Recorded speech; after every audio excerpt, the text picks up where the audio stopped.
શિક્ષક તરીકે પ્રાથમિક શાળામાં જોડાયો, માત્ર એસએસસીના ક્વોલિફિકેશન ઉપર. અને તે ગુજરાત બહાર મહારાષ્ટ્રમાં પુના આરસીએમ ગુજરાતી હાઈસ્કૂલ એના પ્રાઇમરી વિભાગમાં. મને મારી વિશેષ લાયકાત એક હતી કે મારા અક્ષર સરસ હતા, અને મારા અક્ષરે જ મને જે કંઈ સિલેક્શન મળ્યું છે શિક્ષક તરીકેનું કે આચાર્ય તરીકે, મારા અક્ષરોથી બધા પ્રભાવિત બહુ થઈ ગયેલા. અને એ અક્ષરોના કારણે મારે કોઈ ઇન્ટરવ્યૂ આપવા જ જવું ના પડે, મારી એપ્લિકેશન જોઈને જ મને ઓર્ડર મળી જતો. પુના રહેતો હતો ત્યારે પુનાનું જે કલ્ચર હતું એનું મને અસર થઈ હતી ખૂબ, પણ ત્યાંનું જે ખર્ચાળ જીવન અને શહેરી વાતાવરણ એ મને કંઈ બહુ પસંદ આવ્યું નહીં. ત્યારે મારે મોટાભાઈ એટલે ડૉક્ટર જોશી સાહેબ સાથે પહેલેથી સંપર્ક હતો. એટલે હું જોશી સાહેબ એટલે દ્વારકાદાસ જોશી જે ઉત્તર ગુજરાતના પહેલા ઓપ્થેલ્મિક સર્જન હતા, અને વડનગરમાં એ જમાનામાં મુંબઈની ધીરતી પ્રેક્ટિસ છોડીને બેઠેલા, એમના હાથે સંપર્ક વડનગરમાં ભણતો હતો ત્યારથી જ. એટલે મોટાભાઈને મેં કાગળો લખ્યા કે મોટાભાઈ, મને આ શહેરી કલ્ચર ગમતું નથી ને મારે ગામડામાં જીવવું છે, તો હું આવું. ત્યારે મોટાભાઈ કે તું આવું કરે છે, પણ તું પછી હિંમત કર આવવાની, આવું નહીં, હિંમત કરીને આવી જા. તો હું 4 વર્ષ તો પુનાની નોકરી છોડી અને એપ્રિલ મહિના એટલે 1954 એપ્રિલ મેં પુના છોડી દીધું અને સીધો મોટાભાઈની પાસે આવી ગયો. મોટાભાઈ એ વખતે દવાખાનામાં જ મળવા ગયો. મેં કીધું ભાઈ હું તો આવી ગયો છું, રાજીનામું બાજીનામું મૂકી દીધું છે. પછી કે ચાલ તારું શું કરીશ તું, મારી પાસે દવાખાનું છે પણ બીજું શું કરીશ. મેં કીધું મને હવે તમે જે કંઈ રસ્તો બતાવો એ રસ્તે જઈશ, પણ રહેવું છે ગામડામાં, મારે શહેરમાં રહેવું નથી. તો પછી એમને મને કહ્યું તારે તું છાબલિયા જા, બાબુભાઈને મળ અને બાબુભાઈ કઈ રસ્તો બતાવો તો જો. તો હું એ જમાનામાં છાબલિયા ડેન્જરસ ગણાય. તમે સારા કપડાં પહેરીને ગામમાં ના જઈ શકો, સારા જૂતા પહેરીને ગામમાં ના જઈ શકો, માથે ટોપી પહેરીને ના જઈ શકો. એટલું એ વખતની ધાક હતી છાબલિયાના ઠાકોરોની. પણ બૈરામ તો સીધા ગયા બાબુભાઈને ત્યાં. બાબુભાઈ એ વખતે મળ્યા નહીં, અને કાંતાબેન મળ્યા એટલે બાબુભાઈને મળવા માટે વાલમ જવું પડશે એવું થયું. પાછો મોટાભાઈને આવીને મળ્યો. મોટાભાઈએ મને કીધું કે ચાલ હું ચિઠ્ઠી લખી આપું, તું રતિભાઈ પાસે જા. હું સીધો રતિભાઈ પાસે ગયો. એટલે રતિભાઈ એ વખતે આશ્રમની શરૂઆત હતી અને 2 કુટુંબ જ રહેતા હતા. પછી શું કરશો ભાઈ તમે? મેં કીધું મારી પાસે એસએસસી સિવાય કોઈ લાયકાત નથી, અને મને અક્ષર સારા છે, ચિત્ર આવડે છે. તો મને ચિત્ર શિક્ષક તરીકે એમને હાઈસ્કૂલમાં ઓફર કરી.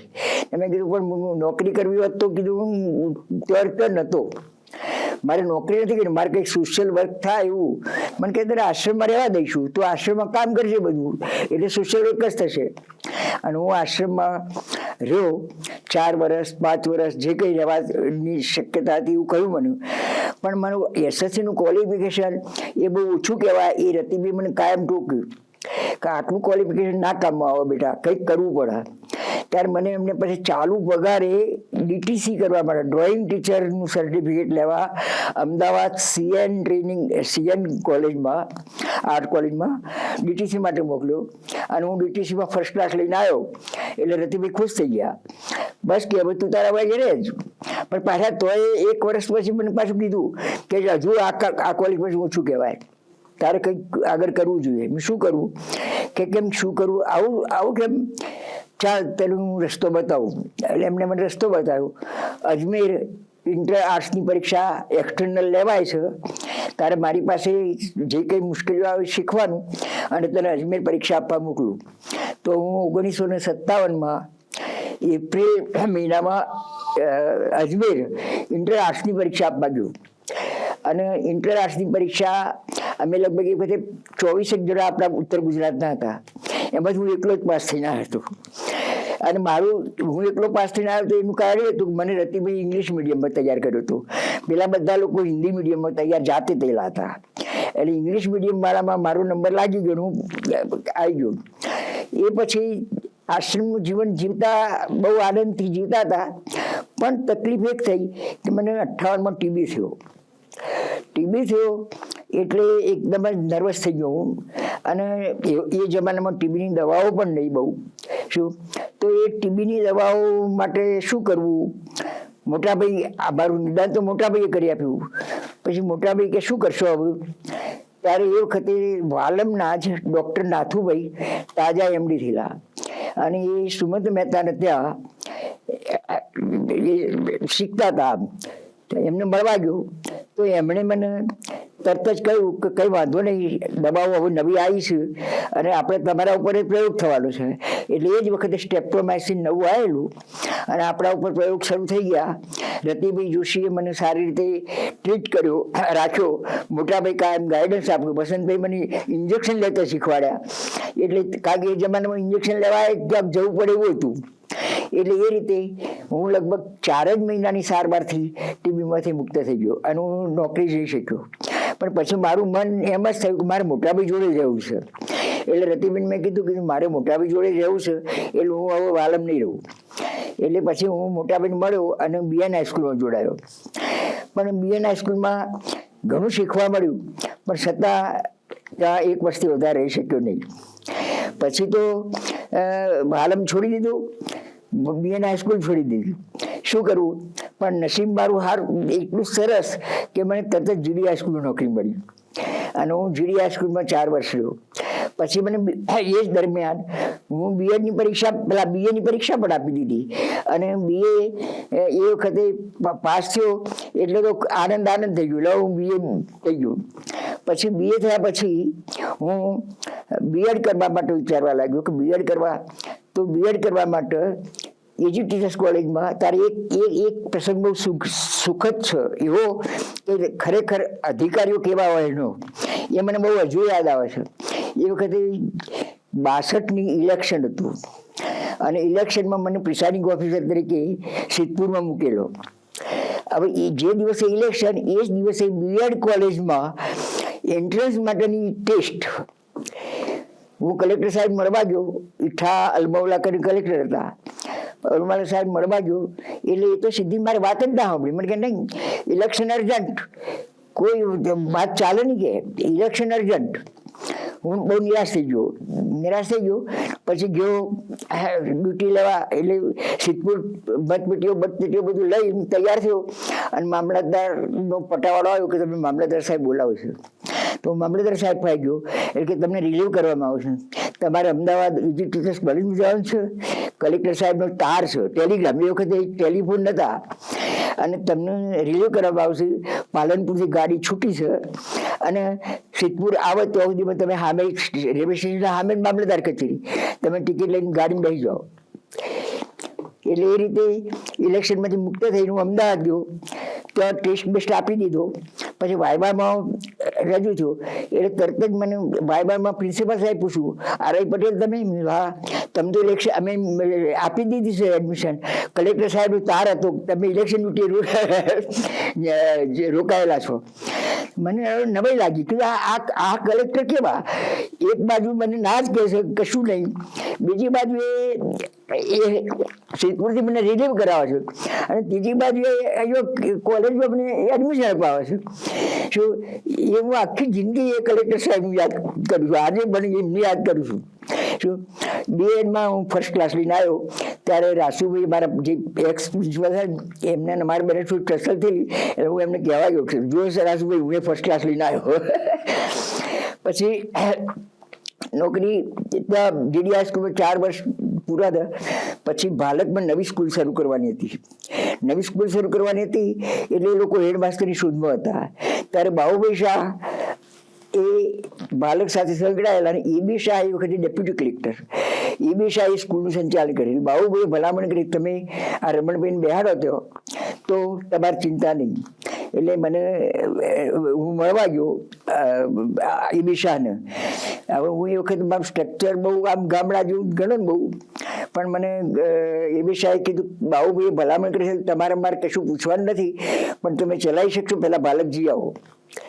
બાળક ગયો તો કશું સાધન કશું જ નહીં, ખાલી અરજી કરેલી એ લોકોએ, મકાને નહીં, પાંજરાપોળની એક જગ્યા, અને ડીઓએ પરવાનગી નહીં આપેલી કે ના આવી જગ્યામાં ના અપાય. પછી મને કીધું, મને કે આવું થયું છે. મેં તો આપણે કરી દઈશું, આનું સરસ કરી દઈશું, તમે ચિંતા ના કરો.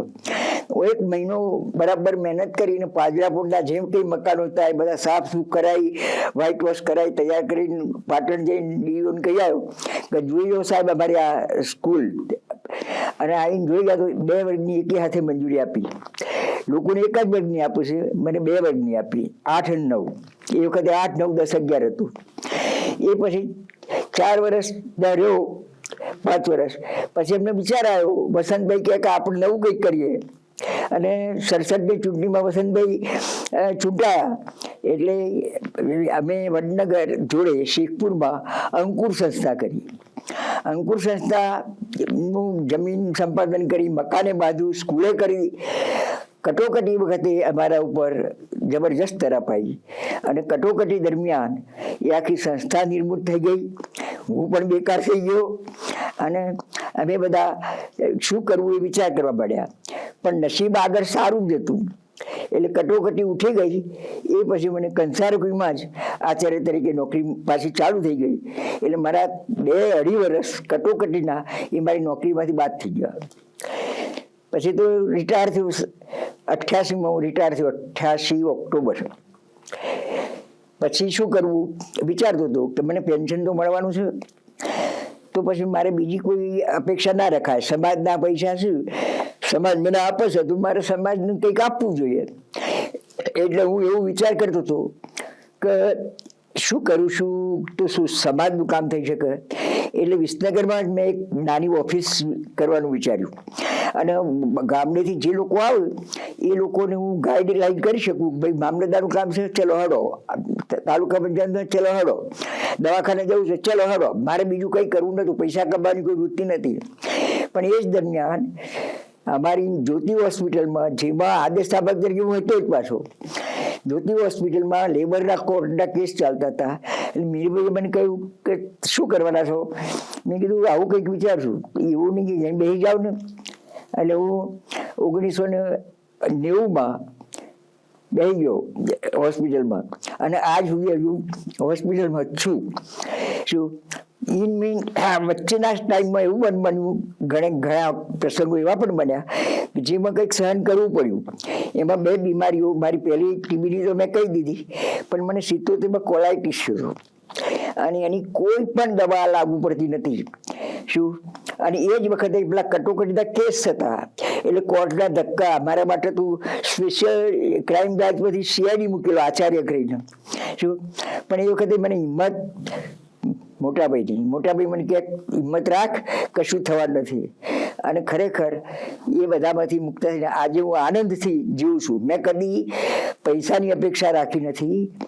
આજે પણ મને કોઈ દાડો પૈસાએ આકર્ષ્યો નથી, મને પૈસા દાડોએ આકર્ષ્યો નથી. મારી એક જ ભાવના નથી, મને કામ નારાજ નીવા, ના સ્વર્ગની ના ભવ છૂટવાની, પીડિતના દુઃખ નિવારવાની. આ મારી કથની છે. મારા 3 દીકરાઓ છે. એક દીકરી છે, એક દીકરો RTO ઓફિસર હતો, એ રિટાયર થઈને અમદાવાદ રહે છે. એક છોકરો હાઈસ્કૂલમાં આચાર્ય હતો, લાડોલ હાઈસ્કૂલમાં, અને એ વળી મારા કરતા એક્ટિવ હતો, સેન્ટ્રલ બોર્ડ બધામાં. એ પણ રિટાયર થઈને જાય વિસનગરમાં સ્કૂલનું સંચાલન કરશે. અને સૌથી નાનો દીકરો એ પણ શિક્ષક જ હતો, પછી છેલ્લે આચાર્ય થયો, અને આજે વિસનગર એ સોશિયલ વર્ક કરે છે.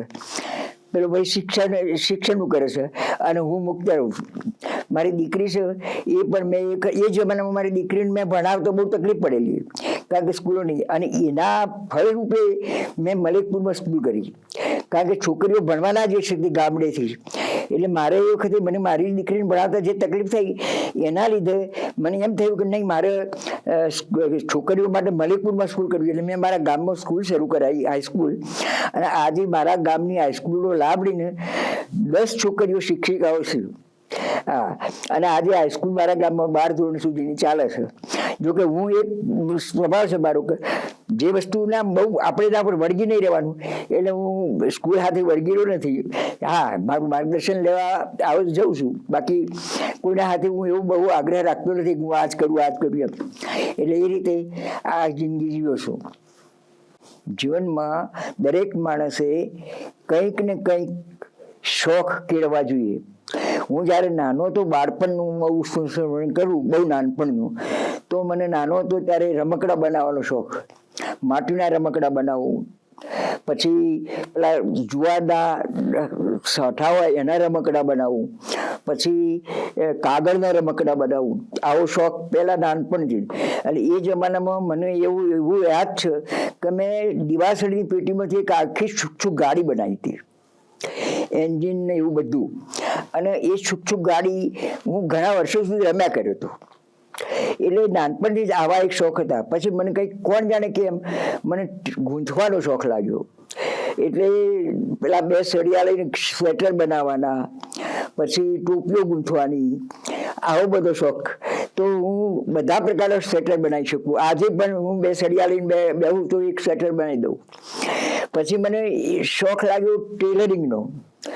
તો હું મારા કપડાં જાતે જ કેમ ન સીવું? એટલે હું મારા કપડાં જાતે સીવવા, પાછું મશીન બધું તો નહીં, એટલે દરજીને હું જોડે રાખું, કપડાં કાપી આપું અને સીવી આપે.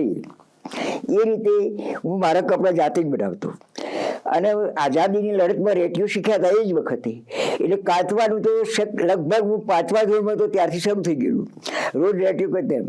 અને મને વારસામાં મળેલું. મારા ફાધરે, મને ફાધરનો તો બહુ ખ્યાલ નથી કારણ કે મેં જોયા નથી, પણ મારા ફાધરે એ જમાનામાં બારડોલી ચક્ર વસાયેલું, મોટો રેટિયો પેલો, અને એ બારડોલી ચક્રની હાથે પિંજણ વસાયેલું. આ મારા દાદા પણ કે તારા બાપાનું છે. એટલે મને એ કંઈક વારસા મળ્યો ગમે તે. એટલે હું પણ એવું બધું કાતવાનું એવું બધું શીખવાનું. અને લગભગ 5મા વર્ષથી હું થોડું કાતતા શીખ્યો. બહુ નિયમિત નહીં, પણ થોડું કાતતા શીખ્યો. અને એ જમાનામાં એવું હતું કે તમારે ખાદી લેવી હોય ને તો સામે આટી જમા કરાવવી પડે. એમને ખાદી ના મળે. તમે તમારે ગમે એટલી ખાદીની પૈસા ગમે એટલા ખર્ચવા હોય, પણ તમારે 1 મીટર ખાદી, 1 વાટી જમા કરાવો તો 3 મીટર ખાદી મળે. એ વખતે વાર હતા, 3 વાર ખાદી મળે, બાકી આટી જમા ના કરાવો તો ખાદી ના મળે. અને એ રીતે ખાદીનો ને એ વખતે લાગેલો. એટલે ખાદી હું લગભગ 5મા 6ઠા ધોરણથી જ પહેરતો થયેલો. અડધું ખાદી, અડધું મિલનું, અડધું ખાદી, અડધું મિલનું, એવું. પણ ખાદી એ વખતે વળગેલી. પણ એ પછી જ્યારે આશ્રમમાં રહેવાયો ત્યારે તો મને ખાદી પૂર્ણ વળગી ગઈ. અને હું 1 કલાકમાં 1 આટી કાઢી કાઢું, એટલી મારી સ્પીડ હતી. અને તે પેટી રેટિયા ઉપર. અંબરસર ખુદ સુધારે નહોતો. ડીટીસી થયા પછી જે ચિત્ર શીખીને આવ્યો, એટલે મને શોખ પાછો ચાર્ટ્સ નહીં બનાવવાનો થયો. એટલે હું ચાર્ટ્સ બનાવવાનો. રતિભાઈ મને મંડી પડે તો આખા એક્ઝિબિશન કરવાનું હોય તો મને જ બેહાડી દે કે ચાલ. તો હું આખા એક્ઝિબિશન બનાવી તૈયાર કરી ખાદી બોર્ડના. અને જ્યાં ખાદી બોર્ડના મેળા ભરાતા હોય ત્યાં ખાદી બોર્ડના મેળામાં મારું એક્ઝિબિશન લઈને જવું. પછી મને શોખ લાગ્યો કે કચરા જેવી વસ્તુ પડી તો એમાંથી કંઈક ન બને. તો એમાંથી દિવાસળની પેટીઓ શોધવાનો શોખ લાગ્યો. અને મેં લગભગ 1000 જેટલી દિવાસળની પેટીઓની છાપ ભેગી કરી. અને એ છાપ ખાલી ભેગી જ નહીં કરી, અને વ્યવસ્થિત કરી માઉન્ટેડ કરી અને પ્રદર્શનમાં મૂકી અને જિલ્લામાં 1લો નંબર આવ્યો. પછી સાંભળું બધું કે સ્ટેમ્પ પોસ્ટલ, તો એ વખત કંઈ પૈસા ખર્ચે નહીં, પણ ટપાલમાં જે ટિકિટો ખાલી ભેગી જ કરું ઉખાડીને. પણ પછી એમાં વૈવિધ્ય આવવા મળ્યું. પહેલાં તો એક જ છાપ આવતી, રાજાની છાપ, સંસારી. અને 1 આનો 2 આના 3 પૈથી શરૂ, 1 પૈથી શરૂ થાય, પૈ 3 પૈ એમ. અને 2 રૂપિયા સુધી, એથી મોટી ટિકિટ આવતી નહીં. પણ એ શોખ મને એવો લાગ્યો કે આજે મારી પાસે 3000 પોસ્ટલ સ્ટેમ્પ છે હાલ. અને પછી પરદેશની ટિકિટોનો શોખ, પાછું પરદેશની ક્યાંથી લાવી? તો એ વખતે પત્ર મૈત્રી ચાલે. તો પત્ર મૈત્રીમાં પત્રો લખવા માંડ્યો. તો એ જેટલા પત્ર લખેલા સામે ટિકિટો આવી. અને એ રીતે મારી પાસે લગભગ 1501 વિદેશની ટિકિટો પણ છે. એટલે આ પહેલો શોખ. પછી મારા દાદાએ મને રાણી સિક્કાનો રૂપિયો બતાવેલો. હવે એટલો મોટો 1 ખંડનો રૂપિયો, અને રૂપિયો તો જોવા મળે જ ના, કારણ કે પૈમાં ચાલતું હતું. એક પૈ 2 પૈ એમ મને મારા દાદાએ એક ઢબુ પૈસો આપેલો જાનમાં જવા.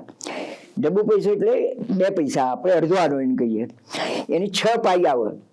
તો હું વિસનગરા બજારમાં 2 પાઈ વાપરી રહ્યો હતો, 4 પાઈ પાછી લાવ્યો હતો. આ એ જમાનો હતો. એટલે એમાંથી મને એ શોખ થયો. આજે મારી પાસે ઈસ્ટ ઇન્ડિયા કંપનીથી માંડીને આજ સુધીના લગભગ બધા સિક્કા છે આજે. પછી પરદેશી સિક્કા ક્યાંથી લાવવા, પછી આ અચાનક લાગે એટલે એવું બધું. પણ આપણે કંઈ પૈસા ખર્ચીને કશું કરવું નથી, એ મારો પહેલેથી સિદ્ધાંત. આમ પૈસા ખર્ચીને કંઈ નહીં કરવાનું, આપણે એક્સચેન્જમાં જે કંઈ મળે લેવાનું. તો એક્સચેન્જમાં આજે મારી પાસે ડોલર, પાઉન્ડ, શિલિંગ, પછી આફ્રિકાના સિક્કા, પછી આપણે બર્માના, જાપાનના, એમ લગભગ 150 સિક્કા છે મારી પાસે. પણ હું ક્યાં પ્રદર્શનમાં હવે મૂકતો, પહેલાં હું ક્યાં પ્રદર્શનમાં મૂકતો હતો, હવે હું ક્યાં પ્રદર્શનમાં મૂકતો નથી. એ મારી પાસે છે અને મારે છેવટે અહીંયા આપવાનું મેં નક્કી કરેલું છે, મેં જીતુભાઈને કહેલું છે કે આ વખતે લઈ જજે શું. એટલે એ શોખ મારો કેળવાયો. પણ શોખ એ એવી વસ્તુ છે ને કે તમે જો એ શોખ કેળવો ને તો તમને એમાં રસ પડે, પછી તમને ઇતિહાસ જાણવા મળે. આજે હું ઈસ્ટ ઇન્ડિયા કંપની કહું છું એટલા માટે કહું છું કે પૈસા ભેગા કરતો હતો તો મને ઈસ્ટ ઇન્ડિયા કંપનીનો ખ્યાલ આવ્યો. ઈસ્ટ ઇન્ડિયા કંપની પછી કોણ આવ્યું, તો ઈસ્ટ ઇન્ડિયા કંપની પછી એડવર્ડ આવ્યો, પેલા વિક્ટોરિયા રાણી આવ્યા, વિક્ટોરિયા રાણી પછી એડવર્ડ આવ્યો, એડવર્ડ પછી પંચમ જોર્જ આવ્યો, પંચમ જોર્જ પછી 8મો એડવર્ડ આવ્યો. આ બધા જે આખો હિસ્ટ્રી એ આ શોખના કારણે મારી પાસે તૈયાર થયો. અને આજે મારી પાસે એવા ઘણા જૂના સિક્કા છે જે કદાચ તમે જોયા નહીં હોય કોઈએ. મારી પાસે એક 2 આની છે, ચાંદીની 2 આની, એક પાઈ જેવડી છે, આપણે નયા પૈસાથી નાની, એ પણ છે મારી પાસે. પછી તો દેશી રાજવાડાના સિક્કા પાછા મળવા મળ્યા. તો કચ્છની કોરી મારી પાસે છે, બરોડા શૂટના સિક્કા પણ છે, થોડાક ગ્વાલિયરના પણ છે, દેશી રજવાડાના છે. એટલે એવા સિક્કા મારી પાસે આજે છે અને મારું ભંડાર સાચવી રાખ્યો છે. પહેલા પ્રદર્શનમાં મૂકતો હતો, પણ આ સિક્કાથી શું થાય, બાળકોનામાં એક ચીવટ આવે છે. તમે સિક્કો જોઈને નહીં, સિક્કો જોયા પછી તમે સાફ કરવાનું ઈચ્છા થાય, કારણ કે ગમે એવો આ જૂના સિક્કા તો એથી જ આવ્યા હોય, એટલે સાફ સૂફ કરી વ્યવસ્થિત કરી મૂકીએ ને પછી એને વ્યવસ્થિત રજૂ કરવાનું થાય. એટલે એ રીતે આજે મારી પાસે સિક્કા પણ છે. જોકે પેલી દિવાસળી છાપની પેટીઓ રહી નથી એટલા માટે કે જો પ્રદર્શનમાં મૂક્યા પછી બધી અટવાઈ ગઈ છે, હજી હશે કદાચ થોડી, પણ અટવાઈ ગઈ છે. પણ સિક્કા અને ટિકિટો તો સાચી રાખી છે. અને આજે પણ મેં શોખ છે કે ટપાલ ઉપર નવી ટિકિટ જોઈ નથી તો મેં લઈને ખિસ્સા મૂકી નથી. આજે કદાચ મારા ખિસ્સામાં થોડી ટપાલની ટિકિટ મળે.